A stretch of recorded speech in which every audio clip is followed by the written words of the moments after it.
አሰላሙ አለይኩም ወራህመቱላሂ ወበረካቱ። ውድና የተከበራችሁ የቻናሌ ቤተሰቦች እንደምን አላችሁ? እንደምን ከርማችኋል? ለዚህ ቻናል አዲስ ከሆናችሁ ላይክ፣ ሼር፣ ሰብስክራይብ እያደረጋችሁ አበረታቱኝ። የዛሬ ታሪኬ ደግሞ እውነተኛ ፍቅር ሙሉ ክፍል።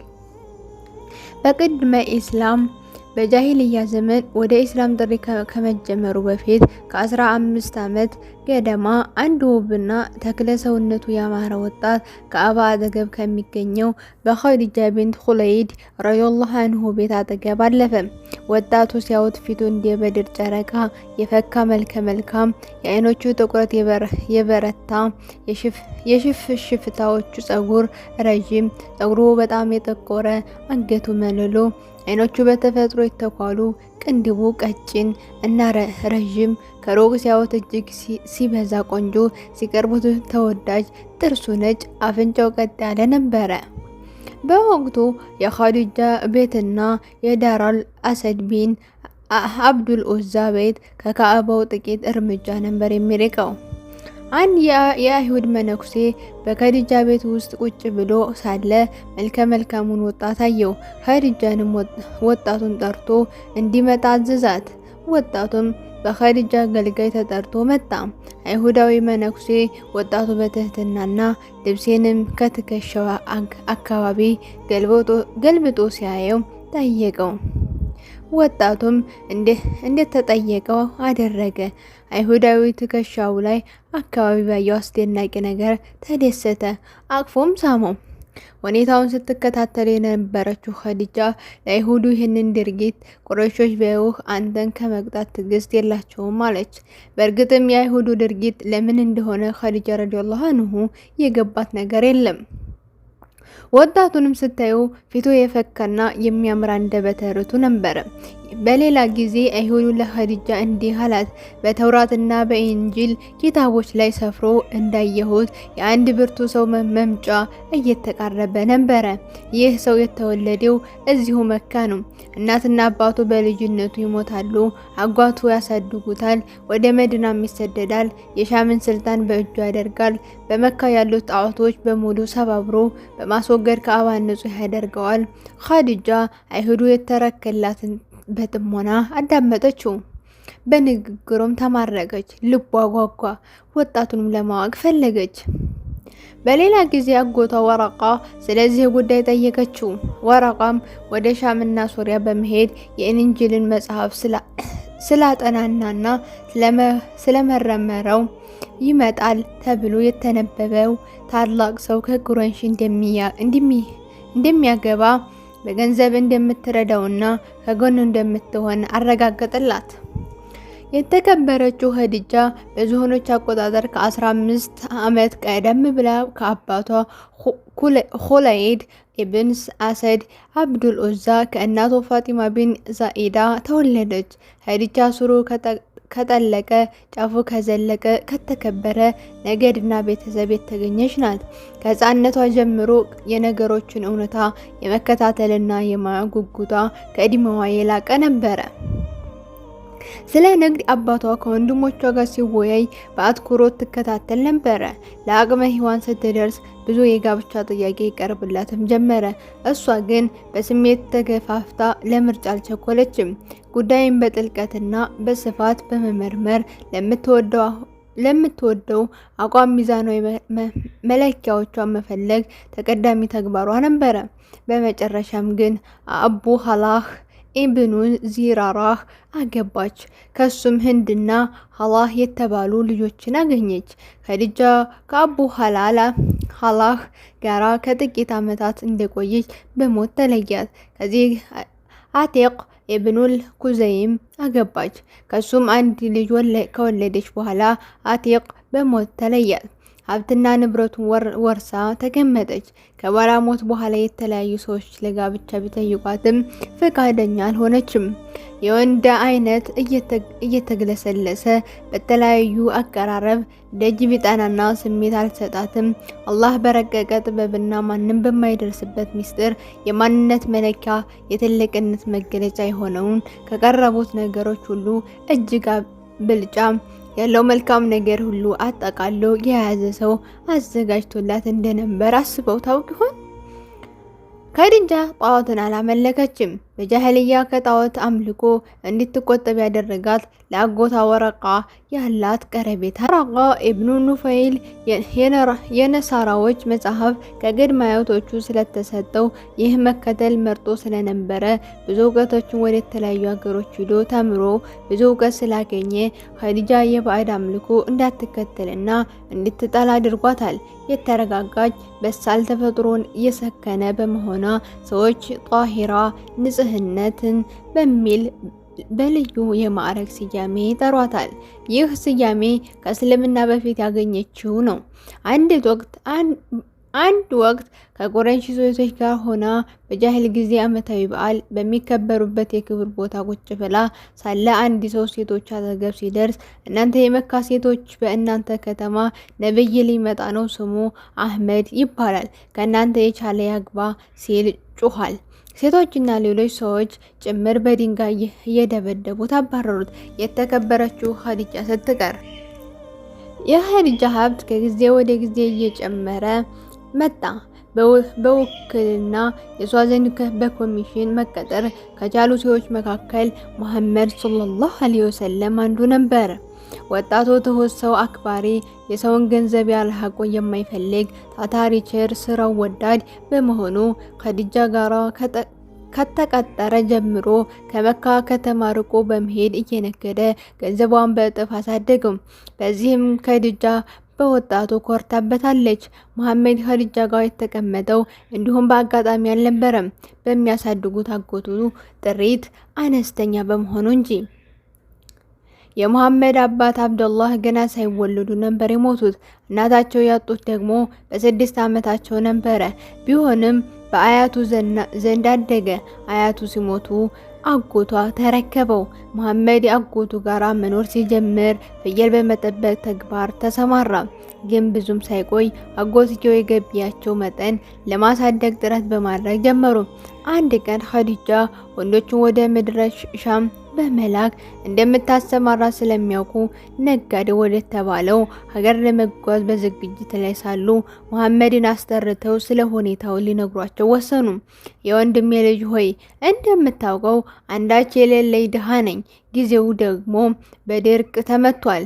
ኸዲጃ ሰው ቀጥራ እንደምታስነግድ ሰምቻለሁ።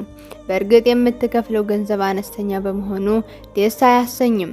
እናም ስለዚህ ጉዳይ አሷኑ ባነጋግርልህ ሲሉ አቡ ጣሊብ ጥያቄ ለሙሐመድ ያቀረቡ። ሙሐመድም እንዲህ አላቸው፣ አጎቴ ሆይ እንዳሻህ በማድረግ ትችላለህ። ሐሳብህም የኔም ሐሳብ ነው። መጪው ከዱንያ ዓለም በላጭ ነው አላቸው። አቡ ጣሊብም ጊዜ ማጥፋት አልፈለጉም። ወንድሞቻቸውን አስከትለው ወደ ኸዲጃ ቤት አመሩ። እሷም ከሐር በተሰራ ባማረ ልብስ ተውባ በፈገግታ ተቀበለቻቸው። አቡ ጣሊብም የተከበርሽ ኸዲጃ ሆይ እኛ የመጣነው ለጉዳይ ነው። ሰዎች ገንዘብ እየከፈች እንደምታስነግጂ ሰምቻለሁ። ሌሎች በምትከፍለው ላይ ጨምረሽ በተመሳሳይ ስራ እንዲሰራልሽ መሐመድን አትቀጥሪውምን አሉ። ኸዲጃም እንኳንስ ለሚወደድ ለቅርብ ዘመድ ለማይታወቅስ ቢሆን ጥያቄውን በኔ ዘና ተቀባይነት አለው በማለት አስደሰተቻቸው። መልስ ሰጠች። አቡ ጣሊብም አስደሳች ዜናን ይዘው ወደ ሙሐመድ ሰለላሁ ዐለይሂ ወሰለም ተመለሱ። ብስራቱን ከነገሩት በኋላ ይህ ፈጣሪ ላንተ የላከው ሲሳይ ነው አሉ። ሩህ አጎቱ መጪው ጊዜ ያረገዘውን ቢረዱ ይህ ለኸዲጃ ከሰማይ የወረደ ጸጋ ነው ባሉ ነበረ። ሆኖም ከዚህ መልካም ጊዜ በስተጀርባ የሚመጣውን የላቀ እጣ የሚያውቅ አንድም ሰው አልነበረም። እድለኛዋ ኸዲጃ አቡ ጣሊብ ያቀረቡትን ጥያቄ በደስታ ተቀበለች። ይህም ሙሐመድ ሰለላሁ ዐለይሂ ወሰለም እና ኸዲጃ ረዲየላሁ ዐንሁ ለመጀመሪያ ጊዜ የተዋወቁበት አጋጣሚ ተፈጠረ። ጉዳዩ በመካ ነዋሪዎች ዘንዳም ተዳረሰ። በየአጋጣሚ የታላቁን ሰው መልካም ትሩፋት፣ እውነተኝነት ዘረዘሩላቸው። ኸዲጃ የሚበልጥ ደስ አላት። መይሰራ ከተባለው አገልጋይ ጋር ወደ ሻም እንዲሄዱ በማድረግ መዘገጃጀታቸውን አሳወቀች። ሙሐመድም የተሰጣቸውን አማና ተቀብለው ለንግድ ከመይሰራ ጋር ወደ ሻም አመሩ። የተከበረችው ኸዲጃ አንድ ምሽት ተኝታ ህልም አየች። ከእንቅልፏ እንደነቃችም ስላየችው ህልም ማሰብ ጀመረች። በጃሂልያ ጊዜ ህልም ትልቅ ትርጉም ስለሚሰጠው ለህልም ፈቺ ለታላላቅ ሰዎች ይነገራቸውና ያስፈቱት ነበረ። ኸዲጃም የህልሙን ፍቺ ለማወቅ ዋግታ አጎቷ ወረቃ ጋር ሄዳ ህልሟን ነገረችው። ህልሟም ፀሐይ ከሰማይ ወይ ምድር ቀጥ ብላ በመውረድ ወደ ኸዲጃ ቤት በመግባት ቤቷ ውስጥ አበራ። ቤቱም በብርሃን ተሞላ። ወረቃም ህልሙን በሰማ ጊዜ የጥሩ ጊዜ መምጫ መቃረቡ ተረዳ። ከዚያም ለኸዲጃ እንዲህ አላት፣ የወንድሜ ልጅ ሆይ የምስራች ቤትሽ እየገባው የነብይ ኑር ሳይሆን አይቀርም። አላህ ሊያከብርሽና ሊያልቅሽ እንደሆነ እጠረጥራለሁ። ኸዲጃም የነብይ ኑር ምንድነው አለችው። ወረቃም የአላህ ብርሃን ነው ወደ ምድር የሚላከው ብርሃን፣ የመጨረሻው ነብይ መምጫ ተቃርቧል። ሰዎችም ከጨለማ ወደ ብርሃን ይጠራል። ከፀሐይ መውጫ እስከ መግቢያ ያሉ ሰዎች ይከተሉታል። ኸዲጃ ረዲየላሁ አንሁ ወረቃ በነገራት ነገር በጣም ተገረመች። በሌላ ጊዜ ኸዲጃ ከቁረይሽ ወዛዝርት ጋር በካዕባ የክብርት ቦታ ቁጭ ብላ ሳለ አንድ አይሁዳዊ እናንተ ቁረይሽ ወዛዝርቶች ሆይ የነብይ መምጫው ተቃርቧል፣ አደራችሁን ለሚመጣው ነብይ ፍራሽ እንድትሆኑለት የመጽሐፍትን እንቢደርሷል አላቸው። ወዛዝርቶችም ግራ በመጋባት አዩት፣ ተሳለቁበት። ኸዲጃ ግን የወረቃ ንግግር ትዝ አላት። ሙሐመድ ሰለላሁ ዐለይሂ ወሰለም እና መይሰራ ከሻም ተመለሱ። መይሰራም ስለ ጉዞው ስላጋጠመው ተአምር በዝርዝር ለኸዲጃ ነገራት። በጥሩ ትርፍም እንደተመለሱ አውጋት። ኸዲጃ ግን ከገንዘቡ ይልቅ የሙሐመድ ሁኔታ ባህሪው ከጉዞ ተአምር ጋር ተደማምሮ በልቧ እንድትወደውና እንድታፈቅረው አደረጋት። ስለ እሱ ማሰብ ጀመረች። እንዲህ አይነት ስሜት ከዚህ በፊት ተሰምቶኝ አያውቅም። በመደነቅም ለራሷ ጥያቄ ማቅረብ አልቀረም። ለሙሐመድ ሰለላሁ ዐለይሂ ወሰለም የጋብቻ ጥያቄ ለማቅረብ ወሰነች። ለመሆኑ እርሷ የ40 ዓመት ወይዘሮ እንደመሆኗ ወጣቱ ሙሐመድ ሰለላሁ ዐለይሂ ወሰለም የጋብቻ ጥያቄውን ይቀበለው ይሆን? ጥያቄዋስ መልስ ባያገኝስ የሙሐመድ ቤተሰቦች ፊት እንዴት ታያለች? ከሻም ጉዞ መልስ ኸዲጃ ረዲየላሁ አንሁ ለሙሐመድ ሰለላሁ ዐለይሂ ወሰለም ለአንተ እኔ ዘና ጥሩ ደስታና ስጦታ ተቀምጦልሃል፣ ከሁሉም ሰራተኞች የበለጠ እጥፍ ተጨማሪ ገንዘብ ይከፈልሃል አለችው። ሙሐመድም ሰለላሁ ዐለይሂ ወሰለም ከጉዞ መልስ አጎቱ ጋር ተመለሰ። አቡ ጣሊብም አባት ለሌለው ልጅ አቀባበል ከሚያደርገው በላይ በደስታ ተቀበሉት። ከዚያም እንዲህ አሉት፣ ልጅ ሆይ ኸዲጃ ከፈለችህ? ሙሐመድም ከውሎ በተጨማሪ ትርፍ ገንዘብ ጨምራ እንደሰጠችኝ እንደምትሰጠኝ ቃል ገባችልኝ አለ።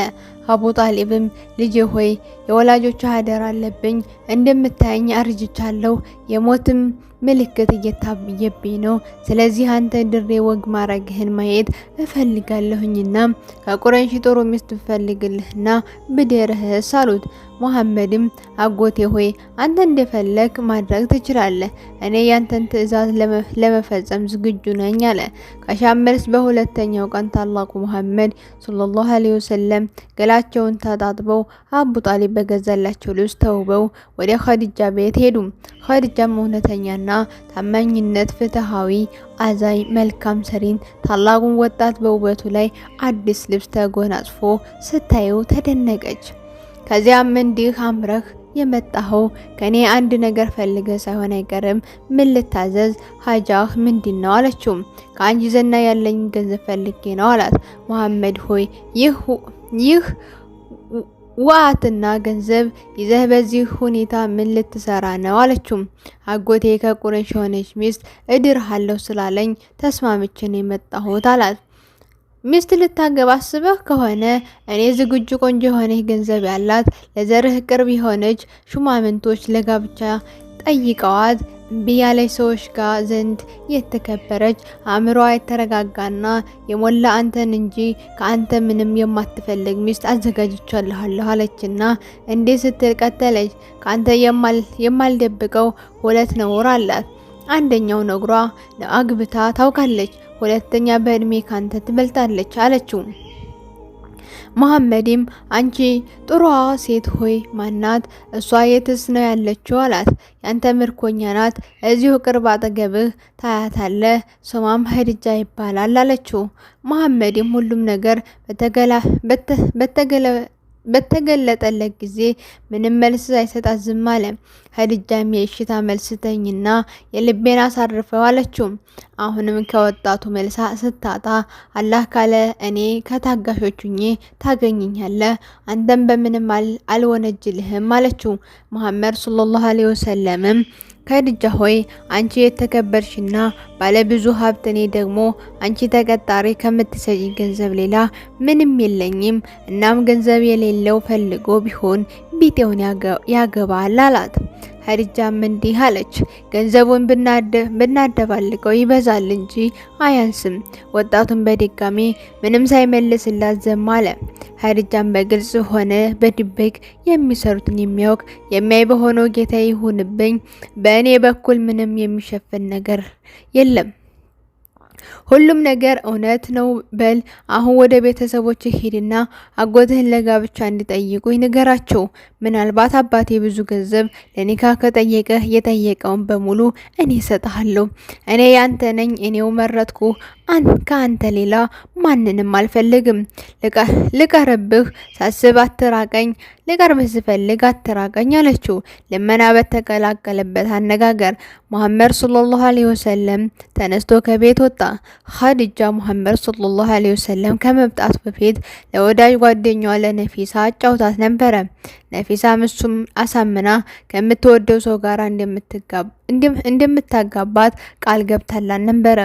ወጣቱ መሐመድና ነፊሳ ሲገናኙ ነፊሳ ስለ ታላቋ ሴት ስለ ኸዲጃ መልካም ባህሪና እንዲሁም እሱን ማግባት እንደምትፈልግ ከገንዘቧ እንደምታስበልጠው አንድ በአንድ ነገረችው።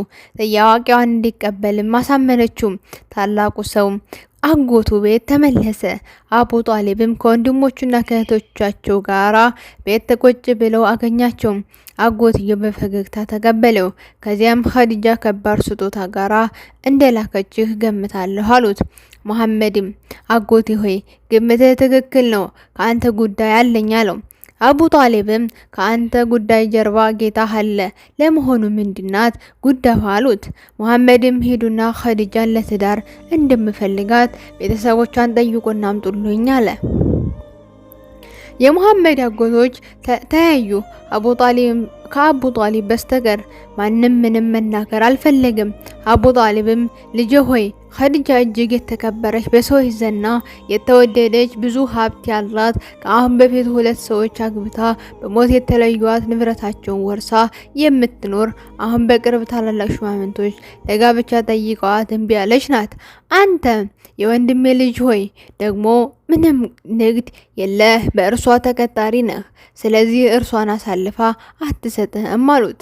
መሐመድም ሰለላሁ ዐለይሂ ወሰለም አጎቴ ሆይ አሁን ያልከውን በሙሉ አውቀዋለሁ፣ እረዳሃለሁ። የጋብቻ ጥያቄ ግን ከራሷ ነው የመጣው አላቸው።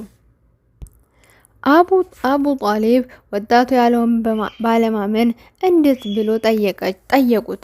መሐመድ የጋብቻ ጥያቄ አቅርባልኝ፣ ሽማግሌ እንዲልክ ተስማምቼ ነው የመጣሁት። አቡ ጣሊብም አትሸንግለን፣ የኸዲጃ ንግግር እጅግ ምስጢር ያለው ነው አሉ።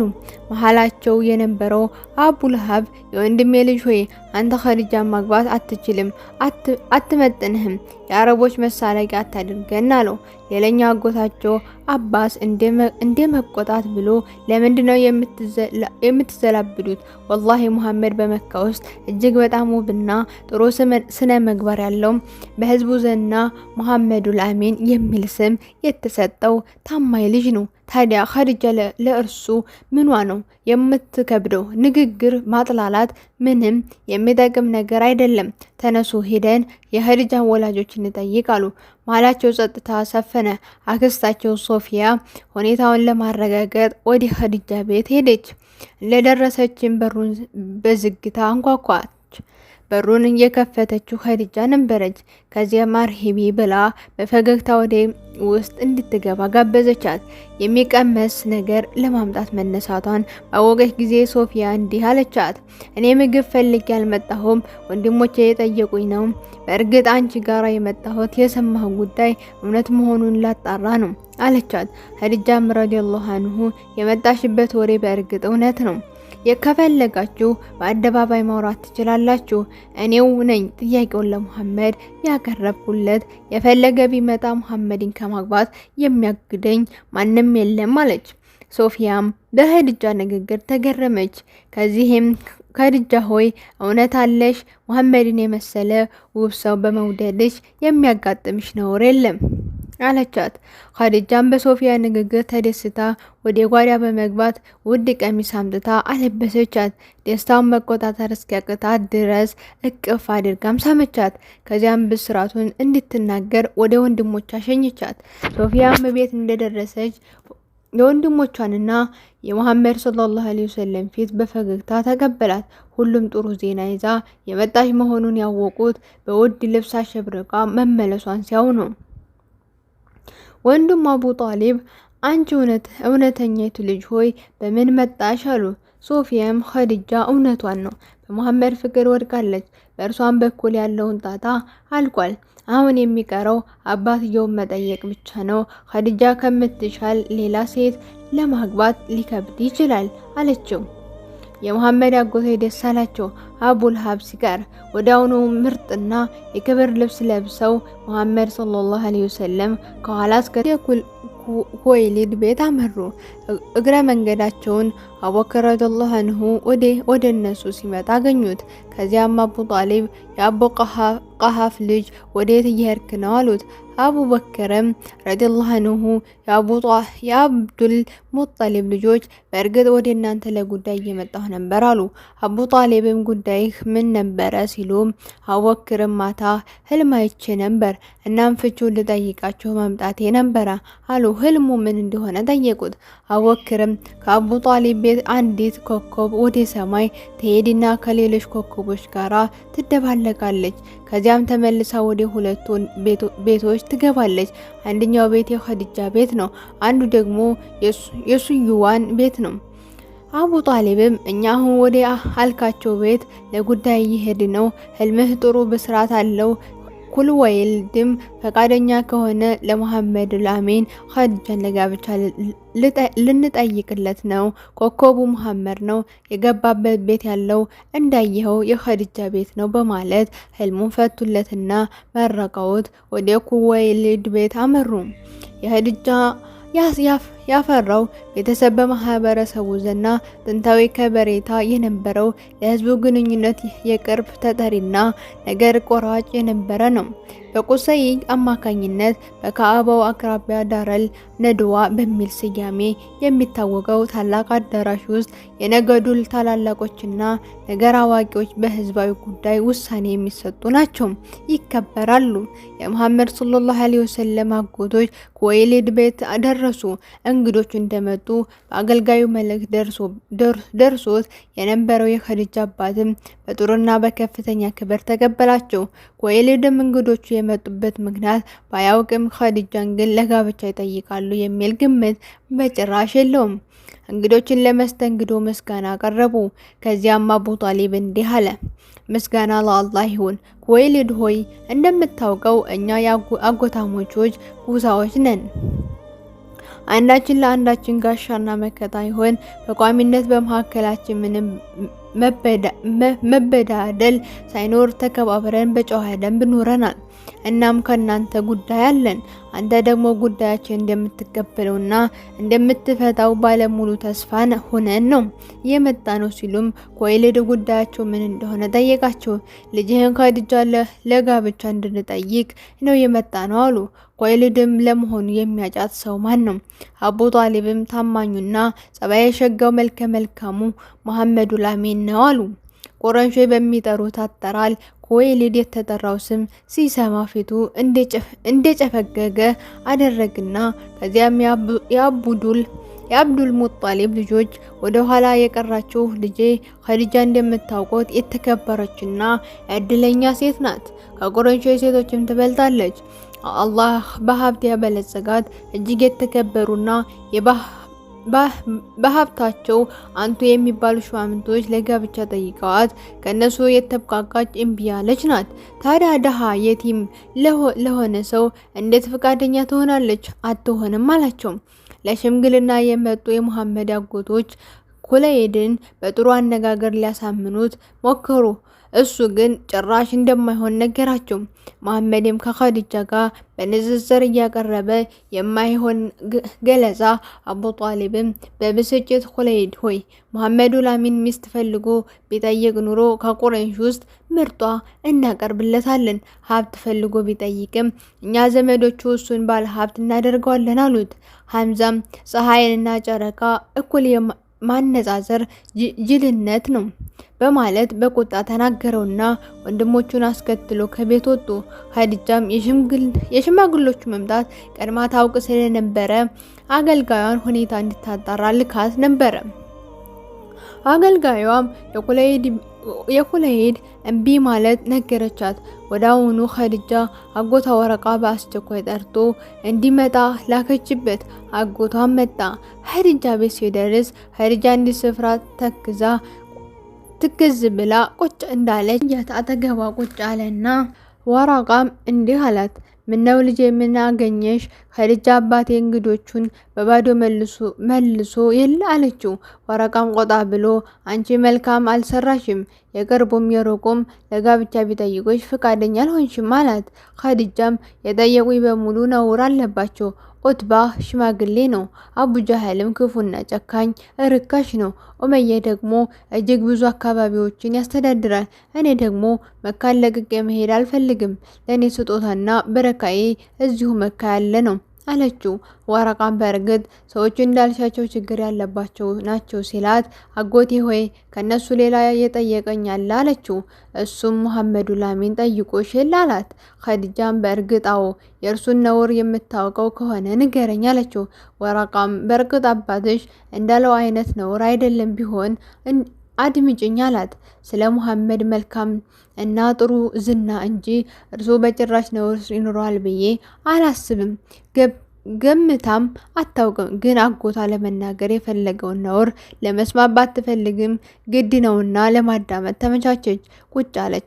ወረቃም ሙሐመዱ ላሚን ውብና ግርማ ሞገሱ የተጎናጸፈ አንደበተ ርቱዕ የተዋጣለት ንግግር አዋቂ፣ በገለጻ ችሎታው አቻ የሌለው ታማኝ፣ ማጭበርበር የማያውቅ ፊቱ ያበራ ብሩህ ገጽታውን በኑር የተሞላ ወደ ሰማይ ከሚያዩ ይልቅ ወደ ምድር የሚያዩበት ጊዜ የበዛ ሀቅ ሲጣስና ፍትህ ሲጓደል የሚከነክነው ሲታይ የማይጠገብ ለራሱ ሳይበላ ለሌሎች ቀድሞ የሚያበላ ሲል ዘረዘረላት። ኸዲጃም ግራ በመጋባት እኔ ነውሩን ንገረኝ አልኩህ እንጂ አንተ ደግሞ ታላቅነቱን ነገርከኝ አለችው። ወረቃም ቀጠለ።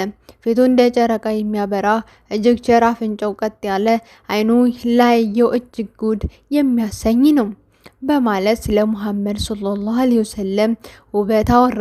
ኸዲጃ ምነው ታዲያ ነውር አለው ስትል ሰማሁ አለችው።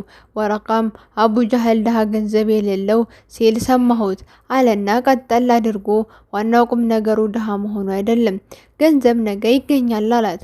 ኸዲጃም ወረቃ ለሙሐመድ ሰለላሁ ዐለይሂ ወሰለም ያለው ጥሩ አመለካከት ስታውቅ አጎቴ ሆይ በሆዴ ውስጥ ያለውን ሚስጥር ዘክዝኬ ልንገርህ፣ በሙሐመድ ፍቅር ተማርክ ያለው በእርሱ ጥሩ ባህሪ ሸይጣን ካልሆነ በስተቀር ማንም አይናደደኝም። እናም ከመወደውና ከማፈቅረው ሰው ጋራ በቶሎ አገናኘኝ አለችው። ወረቃም በደስታ ብድግ ብሎ ቆመ። ከዚያም ከሙሐመድ ጋር ተጋባሽ፣ መጨረሻሽ አምሮ የሁለት ሀገር ደስታ ትሆኛለች ሲላት፣ የፈለገ ሰው ቢመጣ ከሙሐመድ አይለየኝም አለችው። ወረቃም መሐመዱ ላሚን ባመጣልሽ ምን ትሰጭኛለሽ ሲል ጠየቃት። ኸዲጃም ሀብቴንና ቤቴን በእጅህ አደርጋለሁ አለችው። መሐመዱ ላሚን ከሀብቱ አስበልጣ ወረቃ እኔ ካንቺ የምፈልገው ምንም የለም፣ መሐመድን በማግባትሽ ወደፊት ዘላለማዊ ቤትሽን እንዳምርልኝ ጌታዬ ከጅላለሁ አለና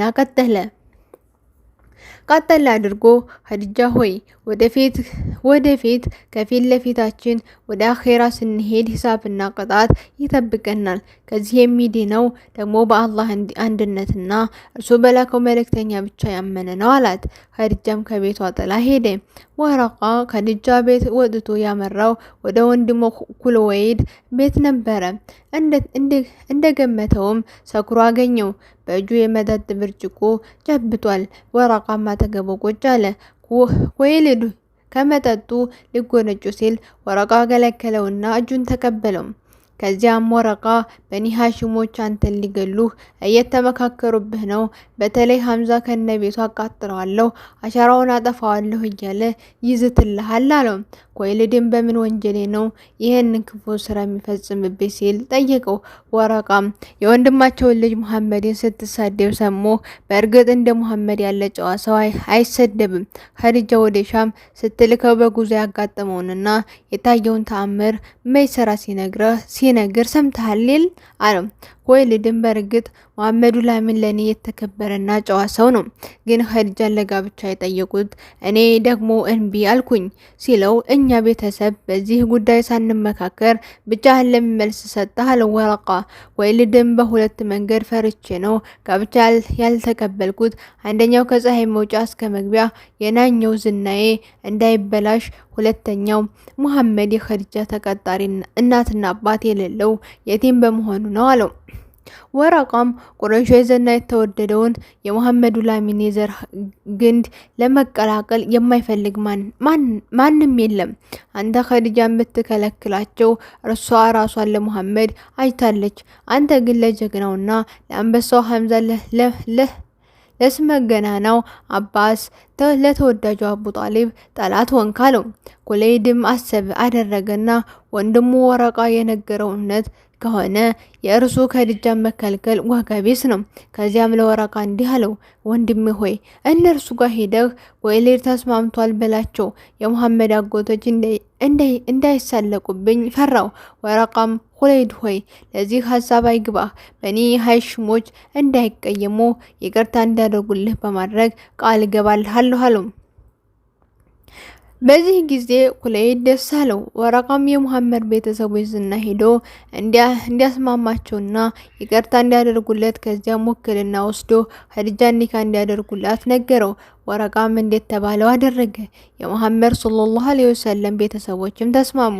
ወደ ኸዲጃ አጎትም ዐመር ኢብን አሰድ ጋራ በመሄድ የማጫውን ጥሎሽ አሟልተው ኒካ አድርገው እንዳበቃ እርድ ከተከናውኖ ስጋው ለድሆች ተከፋፈለ። የአካባቢው ሰዎች በሙሉ ተጋበዙ። ከተጋበዙ ሰዎች መካከል መሐመድ ሰለላሁ ዐለይሂ ወሰለም በሕፃንነታቸው ያጠባቻቸውን ሐሊመቱል ሰዕድያ ነበረች። የተከበረችው ኸዲጃም ለመሐመድ ሰለላሁ ዐለይሂ ወሰለም ያላትን የላቀ ፍቅር ለመግለጽ ለመሐመድ የጡት እናት ለሐሊማ 40 በጎች በስጦታ አበረከተች። እንዲሁም ባህሪዋ የነበረው ዘይድ ኢብኑ ሐሪዝ ሰጠቻት።